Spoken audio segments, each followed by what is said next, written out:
कहीं आपका sex organ mature होने से रुका हुआ तो नहीं है?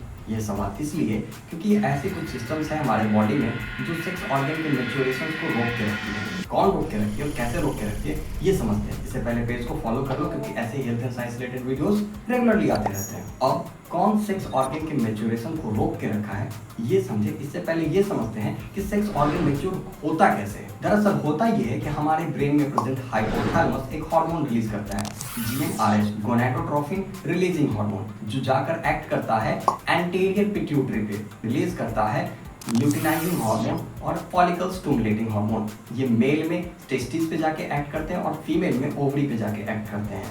अब तो फीमेल के ओवरी में प्रेजेंट जो फॉलिकल्स होते हैं उनको मैच्योर करवाते हैं और मैच्योरेशन के बाद उनके मेंस्ट्रुअल साइकिल को कैरी फॉरवर्ड करते हैं, यानी मेंस्ट्रुअल साइकिल उनमें कंटिन्यू होने लगता है, यानी उनके पीरियड 28 डेज बाद कंटिन्यूसली आने लगते हैं। ये फीमेल में होता है। और अगर मेल्स में वो GnRH जो एंटीरियर पिट्यूटरी में गया था और रिलीज कर रहा था FSH और LH, वहाँ पे टेस्टिस पे जाके, यानी मेल के टेस्टिस में जाकर के स्पर्मेटोजेनेसिस यानी स्पर्म का प्रोडक्शन करवाने लगता है, जिससे हम ये कह सकते हैं कि वो मेल का टेस्टिस फंक्शनल मैच्योर हो चुका है। अब तो रोक के कौन रखता है? दरअसल होता ये है कि प्यूबर्टी से पहले हमारा पीनियल ग्लैंड सिक्रीट करता है मेलाटोनिन, जो जाकर एक्ट करता है हाइपोथैलेमस पे, और जो हाइपोथैलेमस GnRH नाम का हार्मोन यानी गोनाडोट्रोफिन रिलीजिंग हार्मोन रिलीज करके एंटीरियर पिट्यूटरी पे एक्ट करता है, उसको रिलीज नहीं होने देता, यानी प्यूबर्टी से पहले GnRH को रोक के रखता है। चूंकि GnRH रिलीज नहीं होता है इसलिए वहां पे एंटीरियर पिट्यूटरी पे जाके एक्ट नहीं कर पाता है और एंटीरियर पिट्यूटरी से LH और FSH नाम का दो हार्मोन रिलीज नहीं होता है, जिससे हम ये कहेंगे